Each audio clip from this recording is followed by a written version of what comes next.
काली रात कालागंज नाम का एक सुनसान रेलवे स्टेशन था, जहां चारों ओर कोहरा ही कोहरा फैला हुआ था।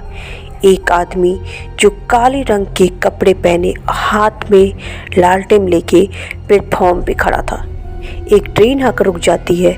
अचानक उस ट्रेन के डब्बे से जोर जोर से आवाज़ आने लगती है। ट्रेन का डब्बा हिलने लगता है। वो उस डब्बे के पास जाकर दरवाज़ा खोलता है और उसकी आंखें और गुस्सैल हो जाती है। वो कहता है, शांत हो जा, शायद तेरी भूख कभी मिटेगी नहीं। अशोक शहर में डॉक्टर था। 2 दिन पहले ही वो गांव आया हुआ था। गांव आने के बाद जब उसे पता चला कि काला जादू, भूत प्रेत जैसी चीज़ों ने गांव के लोगों को गायब कर रहे हैं, तो उसे इस बात पर हजम ही नहीं हुई। अशोक ने कुछ दिन गांव में रुककर इस रहस्य को जानने का ठान लिया। उसने गांव वाले से मदद ली। अशोक केशव के घर से पूछताछ करना शुरू कर देता है। वो केशव से कहता है, केशव दादा कैसे हो, अंदर आ जाऊं? केशव कहता है, हाँ डॉक्टर जी आइए, कहो आज इधर कैसे आना हुआ? तभी अशोक कहता है, अरे जी मत बोलिए, आप मुझसे उम्र में बहुत बड़े हैं। तभी केशव हंसते हुए कहता है, अरे बेटा, उम्र से कोई बड़ा या छोटा नहीं होता, तुम्हारे कर्मों से हम बड़े बनते हैं। तभी केशव की पत्नी कहती है, हमारे कर्म ही कहाँ इतने अच्छे हैं कि हमें कोई इज्जत मिले। तभी अशोक कहता है, दादा मुझे जानना था कि आपने इस गाँव के राक्षस को देखा है क्या? तभी केशव कहता, कौन सा राक्षस? अशोक कहता है, दादा गांव के लोग कम हो रहे हैं तो आपको पता ही होगा। तभी केशव की पत्नी कहती है, कुछ लोग गायब हुए हैं, ऐसा सुना था मैंने। अशोक केशव को सविता से दूर ले जाकर केशव से पूछता है, केशव दादा पिछली बार जब मैं आया था तो वैनी गर्भवती थी ना? सविता को ये बात सुनकर बहुत तेज गुस्सा आ गया। वो मानो अशोक पर झपट पड़ी। क्या कहा तूने? केशव सविता को समझाते हुए कहा, सविता ये क्या कर रही हो? और तुम अशोक, तुम बाद में आ जाना। अशोक डर कर वहाँ से बाहर निकलता है। अशोक बाहर दूसरे गांव वालों से लोगों के गायब हो जाने की वजह जानने के लिए बात करता है, पर किसी से कुछ खास नहीं मिलता। अशोक एक पेड़ के नीचे सिगरेट फूंकते हुए बैठ जाता है और तभी वहाँ केशव आता है और अशोक के पास बैठ जाता है। अशोक बेटा, तुम्हें हमने बचपन से देखा है, तुम्हें पता है ना, सविता और मेरी शादी को लगभग 25 साल से भी ऊपर हो चुके हैं। मेरी उम्र अब इतनी हो गई है मगर कोई औलाद नहीं है। अब मेरी सविता अक्सर इस बात से चिढ़ी रहती है कि वो क्यों एक बाज बनकर रह गई है। जब भी गांव में किसी बच्चे को हंसता खेलता देखती है तो उसे छुड़ाने की कोशिश करती है। उसका हंसता हुआ चेहरा मैंने कब देखा है मुझे कुछ भी याद नहीं है। तभी अशोक कहता है, अरे दादा मुझे माफ़ कर दो, मुझे वैनी के सामने वो नहीं बोलना चाहिए था, मुझे लगा पिछली बार। केशव कहता है, बेटा पिछली बार हमें एक सुंदर सा बच्चा हुआ था, वो एक लड़की थी। एक दिन उस पर हमारा ध्यान नहीं रहा, मैं अपने शिफ्ट पर था और सविता गहरी नींद में थी। अगले दिन हमारी बेटी की लाश हमें रेलवे स्टेशन के पास मिली। इतना कहकर केशव जोर जोर से रोने लगा। अगले दिन जब केशव देरी से घर आ रहा था तो सविता को आवाज़ लगाता, सविता, ओ सविता, कहाँ गई?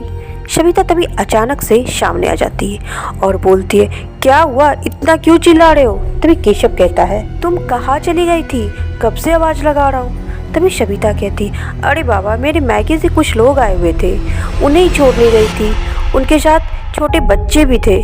केशव, हम कभी माँ बाप नहीं बन पाएंगे क्या, या फिर सारी ज़िंदगी ऐसे ही रह जाएंगे? तभी केशव कहता, अरे फिक्र मत करो, 1-2 साल में कुछ ना कुछ ज़रूर होगा। 2 दिन बाद खबर मिलती है कि गांव के जो जमींदार का जो बेटा था वो अचानक से लापता हो गया। उसे बहुत ढूंढा गया लेकिन वो कहीं नहीं मिला।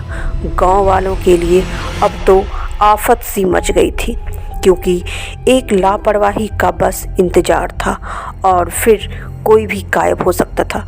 गांव वालों ने बहुत हद तक सतर्कता बरतनी शुरू कर दी, लेकिन अब तो दिन में भी ऐसे हादसे होने लगे थे। जिस जगह अंधेरा हो, जहां कुछ ना दिखे और वहां अगर कोई सो रहा हो तो वो गायब हो जाता था। एक रात अशोक तय कर लेता है कि चाहे कुछ भी हो जाए वो इस रहस्य का पर्दाफाश करके रहेगा। इसके लिए वो एक चाल तैयार करता है। वो अपने लेबोरेटरी से एक डेथ बॉडी मंगवाता है जो डिकम्पोस्ट हो रही हो और ठीक रात 8 बजे उस पर मांस चिपकाकर गांव के बीचों बीच रख देता है। गांव में से किसी के अंदर इतनी हिम्मत नहीं थी कि कोई उसका साथ दे।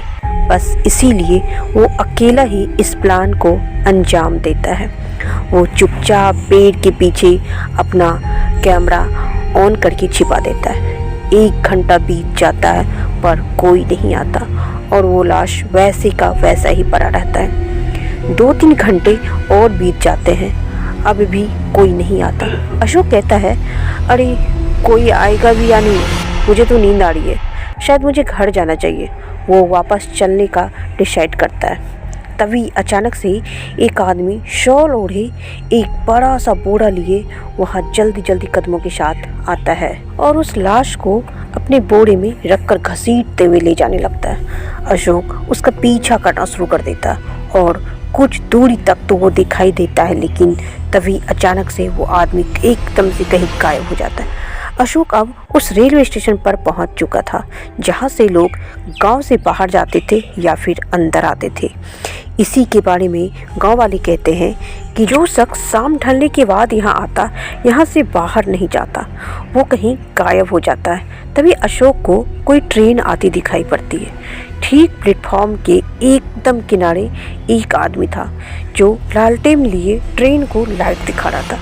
लाल लाइट की वजह से वो ट्रेन रुक जाती है। अशोक छुपा हुआ रहता है। ट्रेन के डब्बे का दरवाजा लालटेन वाला खोलता है। बोरा खोलकर वो सड़ी हुई लाश जब वो शैतान को देता है तो वो शैतान एकदम से उसका गला पकड़ लेता है और पीछे खड़ा अशोक ये सब देख लेता है। अशोक वहाँ से भागने के लिए मुड़ता है पर उसका पैर फिसल जाता है और वो वहीं नीचे गिर जाता है। ट्रेन की पटरी के पास शैतान अब उस मांस वाले लाश को छोड़ देता है। लालटेन वाला घूम कर अशोक की ओर देखता है तो उसे पता चलता है कि लाइटमैन कोई और नहीं, लालटेन वाला केशव ही है। तभी अशोक कहता है, तुम्हें बताया था ना कि हमें एक लड़की हुई है। अशोक, मेरी बेटी से मिलो, बेचारी भूखी है। अभी क्या तुम इसके लिए कुछ लाए हो? ये सब उस राक्षस को कुछ अजीब सी आवाज़ें निकालकर अशोक को खाने के लिए कहता है। अशोक कहता, दरअसल बांझपन से परेशान सविता टोने टोटके करने शुरू कर दिए, जिससे उसे एक औलाद तो हुई लेकिन वो शैतान का वारिस निकली।